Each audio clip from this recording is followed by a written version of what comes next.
কেবলমাত্র খুব উঁচু স্তরের বেকুব না হলে, নির্বোধ না হলে কারোর প্রতি, কারো রাজনীতির প্রতি আকর্ষণ জন্ম নেবে আমি ব্যক্তিগতভাবে মনে করি না। ইংরেজিতে একটা কথা আছে যেটা বাংলা অর্থ হলো বোকা বা বোকার দল এমন একটা প্রাণী যেখানে শয়তান যেতে সাহস পায় না, ইবলিস যেতে সাহস পায় না, সেখানে অনায়াসে বোকারা চলে যায়। গোলাম মাওলা রনি, আপনার কাছে আসতে চাই।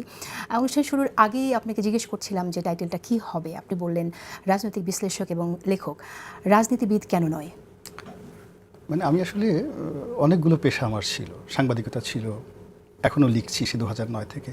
রাজনীতি, ছাত্র রাজনীতি করেছি একেবারে বোধ বুদ্ধির পর থেকে। একটা রাজনৈতিক পরিবারে জন্ম, ব্যবসা বাণিজ্য করছি সে বহু আগের থেকে। 91 থেকে I am doing my own business. তো অনেকগুলো পেশার মধ্যে আমার কাছে মনে হয় যে পেশাটা আমাকে আনন্দ দেয়, মানে যেখানে কোনো তাগিদ থাকে না, লোভ নেই, লালসা নেই, সেই আনন্দময় যে ভুবন সেটা হলো লেখা, লেখক হিসেবে। তো সেই লিখতে গিয়ে আমি যে আনন্দ পাই, এজন্য লেখক হিসেবে পরিচয় দিতে আমার আসলে স্বাচ্ছন্দ্য বোধ করি এটা। আর আমার অন্য যে সকল কাজ, ধরো আমি নির্বাচন করেছি, নির্বাচন করার জন্য মনোনয়ন পেতে হয়েছে, প্রতিযোগিতা করতে হয়েছে, সংসদ সদস্য ছিলাম। তো এই সব কিছুর মধ্যে আমি এই যে রাজনীতিবিদ হিসেবে রাজনীতির যে বিশ্লেষণগুলো করি, তো এটা আমার কাছে মনে হচ্ছে যে আমার ব্যক্তিগত রাজনীতির যে আশা আকাঙ্ক্ষা তার থেকে এই যে বিশ্লেষণ করি, এটা তো আমি একটা আনন্দ বেশি পাই।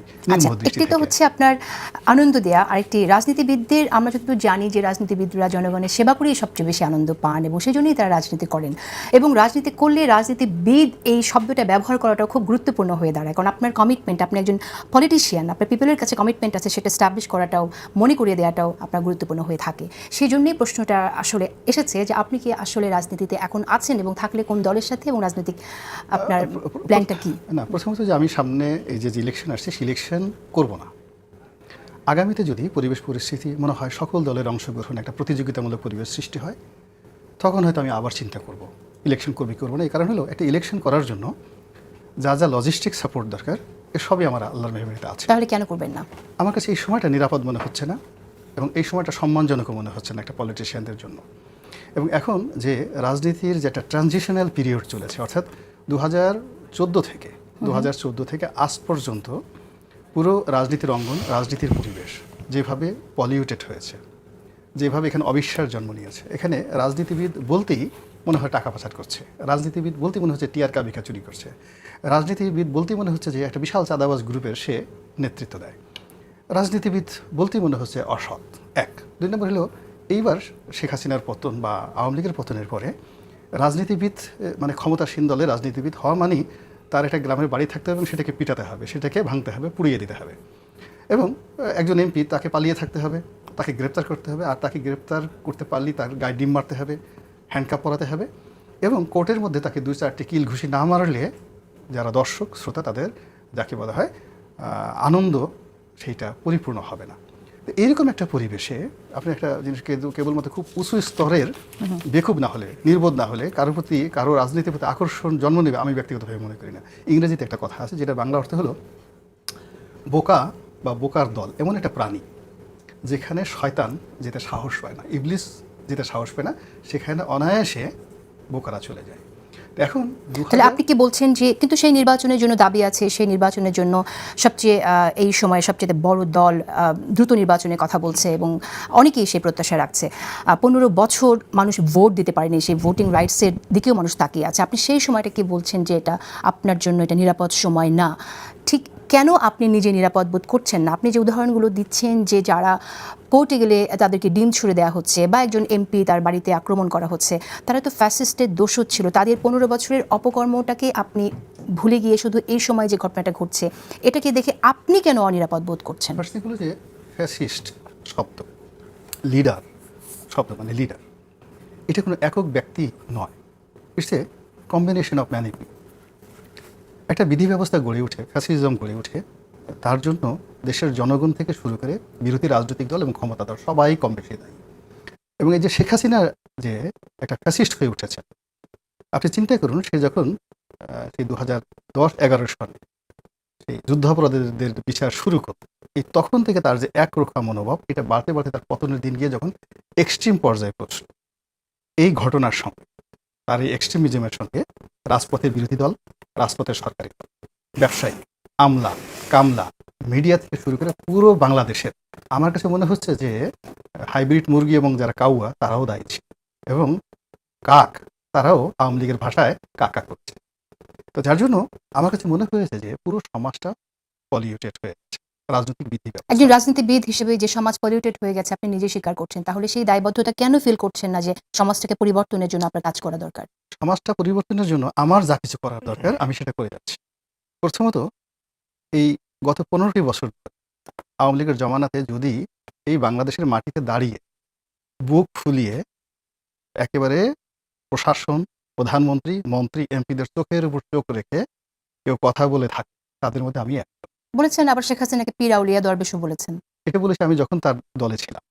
আমি যখন সংসদ সদস্য ছিলাম তখন তেল মারা আমার নেত্রীকে বড় করা এটা আমাদের একটা ট্র্যাডিশন, আমাদের বাংলাদেশের এই ট্র্যাডিশন। ট্রেডিশন থেকে আমরা বের হলাম কিনা এটা পরে সেই একটু ট্র্যাডিশন থেকে আমি বের হয়ে গেছি 2009 সন থেকে, অর্থাৎ আমি একই সঙ্গে তাকে যেমন অলি আল্লাহ বলেছি, আবার একই সঙ্গে তাকে বলেছি যে তার কোনো চেইন অফ কমান্ড নেই। এটা 2009 সনে সমস্ত পত্রিকায় ছাপা হয়েছে যে গোলাম মোল্লা রনি বলছে যে প্রধানমন্ত্রী শেখ হাসিনার কোনো চেইন অফ কমান্ড নেই 2009 সনে। আচ্ছা, আমি একটু কিউরিয়াস যে আপনি তো, আমরা জানি যে আপনি কি কি কারণে তখন কষ্ট পেলেন এবং দল থেকে চলে আসলেন। সেই সময়টার দৃশ্যগুলো আমাদের সামনে এখনো আছে, আমরা যারা দেখেছি তখন।